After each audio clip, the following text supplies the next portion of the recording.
നമ്മളുടെ ഇന്നത്തെ വീഡിയോ ഒരു വറുത്തരച്ച ചിക്കൻ കറിയാണ്.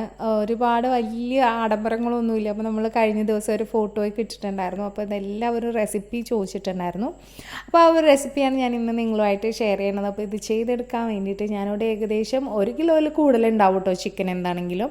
അപ്പോൾ അത്രയും ചിക്കനൊക്കെ എടുത്തിട്ടുണ്ട്. ആദ്യം നമുക്കിതൊക്കെ ഒന്ന് വേവിച്ചെടുക്കണം. അതിന് വേണ്ടിയിട്ട് ഇതിലേക്ക് ആവശ്യമായിട്ടുള്ള ഉപ്പും അതുപോലെ തന്നെ ഒരു 1/4 ടീസ്പൂൺ അളവിൽ, ഒരുപാടൊന്നും വേണ്ട, 1/4 ടീസ്പൂണിൻ്റെ 1/2 ടീസ്പൂണിൻ്റെ നടുക്ക് അളവിൽ മഞ്ഞൾപ്പൊടിയും കൂടി ചേർത്തിട്ട് നന്നായിട്ടൊന്ന് മിക്സ് ചെയ്യുക. ഇനി ഇത് നന്നായിട്ട് മിക്സ് ചെയ്തിട്ട് ഡയറക്റ്റ് തന്നെ നമുക്ക് അടുപ്പിലേക്ക് വെച്ചിട്ട്, ഞാനിത് കുക്കറിലൊന്നുമല്ല ഡയറക്റ്റ് അടുപ്പിലേക്ക് വെച്ചിട്ടൊന്ന് വേവിച്ചെടുക്കാൻ പോവാണ്. അപ്പോൾ ഇതിലേക്ക് നമ്മൾ ഒട്ടും വെള്ളം ഒഴിക്കണ്ട കേട്ടോ. കാരണം ചിക്കനിലൊക്കെ അത്യാവശ്യം നല്ല രീതിയിൽ തന്നെ വാട്ടർ കണ്ടൻറ്റ് ഉണ്ടാവും. അപ്പോൾ ചിക്കൻ അവിടെ വേഗണ നേരം കൊണ്ടിട്ട് നമുക്കിതിലേക്ക് ബാക്കിയുള്ള മസാലകളൊക്കെ റെഡിയാക്കി എടുക്കണ്ടേ. അപ്പോൾ അതിന് വേണ്ടിയിട്ട് ഒരു 3/4 കപ്പ് അളവിൽ തേങ്ങ ഞാനിവിടെ എടുത്തിട്ടുണ്ട്. അപ്പോൾ തേങ്ങ ഒന്ന് വറുത്തെടുക്കണം. അപ്പോൾ തേങ്ങ വറുക്കുന്നതിൻ്റെ കൂടെ തന്നെ നമുക്ക് കുറച്ച് ഉള്ളി ചേർത്ത് കൊടുക്കാം കേട്ടോ. ഒരുപാടൊന്നും വേണ്ട, ഒരു 3-4, അത്യാവശ്യം വലിയ ഉള്ളിയാണെന്നുണ്ടെങ്കിൽ 3-4, ചെറുതാണെന്നുണ്ടെങ്കിൽ ഒരു 5-6 എടുത്തോ കേട്ടോ. പിന്നെ അതിലേക്ക് കുറച്ച് വെളുത്തുള്ളി, ഞാനിതിപ്പോൾ ചെറിയ വെളുത്തുള്ളി ആയതുകൊണ്ട് ഒരു 7-8 എടുത്തിട്ടുണ്ട്. പിന്നെ അതുപോലെ തന്നെ 1 ടീസ്പൂൺ അളവിൽ ഫുള്ളായിട്ടുള്ളത് പെരിഞ്ചീരകമാണ് ചേർത്തേക്കണത്. അപ്പോൾ പെരിഞ്ചീരകം കൂടി ചേർത്തിട്ട് നന്നായിട്ടൊന്ന് മിക്സ് ചെയ്യുക. ഇപ്പം ഇനി കളറൊക്കെ മാറാൻ തുടങ്ങിയിട്ടുണ്ട്. ഒരുപാട് ബ്രൗൺ കളറിലേക്ക് പോകരുത് കേട്ടോ. ഒരുപാട് ബ്രൗൺ കളറായി നന്നായിട്ട് വറുത്ത് പോയി കഴിഞ്ഞ് കഴിഞ്ഞാൽ നമ്മളുടെ ആ ഒരു കറിക്ക് ഒരു ചെറിയൊരു കയ്പ്പ് രസം വരും. അപ്പോൾ ഈ ഒരു ടെക്സ്ചർ ആകുമ്പോൾ തന്നെ ഗ്യാസ് ഒന്നുമില്ലെങ്കിൽ നന്നായിട്ടൊന്ന് കുറച്ചിടുക, അല്ലാന്നുണ്ടെങ്കിൽ ഓഫ് ചെയ്തേക്കുക. നമ്മളുടെ പാത്രത്തിന് അത്യാവശ്യം കട്ടിയുണ്ടെന്നുണ്ടെങ്കിൽ ആ ഒരു ചൂടിൽ തന്നെ എല്ലാം റെഡി ആയിക്കോളും. അപ്പോൾ അതിലേക്ക് ഞാനൊരു 1/2 ടീസ്പൂൺ അളവിൽ മഞ്ഞൾപ്പൊടി, ഒരു 1/4 ടേബിൾ സ്പൂൺ അളവിൽ മല്ലിപ്പൊടി, അതുപോലെ ഒരു 3/4 ടീസ്പൂൺ അളവിൽ മുളക് പൊടി കൂടി ഇതിലേക്ക് ചേർത്ത് കൊടുത്തിട്ട് നമ്മൾ ആ ചേർത്ത പൊടികളിലേക്ക് സ്മെല്ലൊക്കെ ഒന്ന് മാറുന്നവരെ നന്നായിട്ടൊന്ന് റോസ്റ്റ് ചെയ്ത് കൊടുക്കുക കേട്ടോ. അപ്പോൾ പൊടികൾ ചേർക്കുന്ന സമയം വേണമെന്നുണ്ടെങ്കിൽ ഗ്യാസ് ഓഫ് ചെയ്യാം. കാരണം ഈ പാനിന് നന്നായിട്ട് ചൂട് പിടിക്കുന്ന കാരണം ഞാൻ ഗ്യാസ് ഓഫ് ചെയ്തിട്ടാണ് കേട്ടോ പൊടികളൊക്കെ ഇട്ടത്. പൊടികൾ ഒരുപാട് മൂത്ത് പോയി കഴിഞ്ഞ് കഴിഞ്ഞാൽ നമ്മളുടെ കറിയുടെ അരപ്പ് വല്ലാണ്ട് കഴിച്ചിട്ട് പോകും. അപ്പോൾ പൊടികളൊക്കെ ഇട്ട് വേഗം ഒന്ന് ഗ്യാസ് ഓഫ് ചെയ്തേക്കുക, അതൊന്ന് ശ്രദ്ധിച്ചേക്കുക.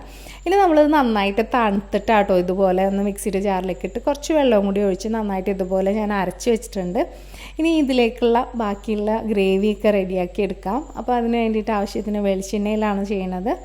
ആ വെളിച്ചെണ്ണ ഒഴിച്ച് കൊടുത്തിട്ട് അതിലേക്ക് ഒരു 3 ചെറുതാണെന്നുണ്ടെങ്കിൽ ഒരു 4 സവാള വരെ എടുക്കാം. ഒരു മീഡിയം സൈസിലുള്ളതാണെന്നുണ്ടെങ്കിൽ ഞാനിവിടെ 3 എടുത്തിട്ടുള്ള ഒരു മീഡിയം സൈസിലുള്ള സവാള.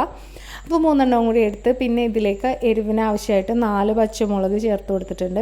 നമ്മൾ നേരത്തെ റെഡിയാക്കി വെച്ച തേങ്ങ വറുത്തപ്പോഴും കൂടെ മുളക് പൊടി ഇട്ടതുകൊണ്ടാണ് ഞാനിതിൽ 4 പച്ചമുളകിൽ ഒതുക്കിയത്. പിന്നെ ഞാനിതിലേക്ക് ചെറുതായിട്ട് ഇഞ്ചി ചതച്ച, അല്ലാന്നുണ്ടെങ്കിൽ ഞാനിപ്പോൾ ചെറുതായിട്ട് അരിഞ്ഞാണ് ചേർത്തേക്കുന്നത്. വെളുത്തുള്ളി നമ്മൾ നേരത്തെ റെഡിയാക്കിയ തേങ്ങയുടെ കൂടെ റെഡിയാക്കിയപ്പോൾ ചേർത്തിട്ടുണ്ട്. അപ്പോൾ ഇനി ഇതിലേക്ക് എക്സ്ട്രാ വെളുത്തുള്ളി വേണമെന്നില്ല. ഇനി നമുക്ക് 2 മീഡിയം തക്കാളി കൂടി ചേർത്ത് കൊടുക്കാം. അപ്പോൾ സവാളയൊക്കെ ഒന്ന് പാതി വഴണ്ട് വന്നപ്പോഴത്തേക്കും തക്കാളിയും കൂടി ചേർത്ത് കൊടുത്തിട്ടുണ്ട്. ഇനി തക്കാളി നന്നായിട്ട് വഴണ്ട് വരണം. ഇനി നമ്മൾ ഇതിലേക്ക് ഒന്ന് വഴണ്ട് വരുന്ന ആവശ്യത്തിന് ഉപ്പും കൂടെ ചേർത്തിട്ട് ഒന്ന് മൂടി വെച്ചിട്ട് വേണമെന്നുണ്ടെങ്കിൽ ഒന്ന് വഴറ്റിയെടുക്കാവുന്നതേ ഉള്ളൂ. അപ്പോൾ നന്നായിട്ടൊന്ന് വഴറ്റിയെടുക്കുക. അതിൻ്റെ കൂട്ടത്തിൽ കുറച്ച് കറിവേപ്പിലയും കൂടി ചേർത്തിട്ടുണ്ട് കേട്ടോ.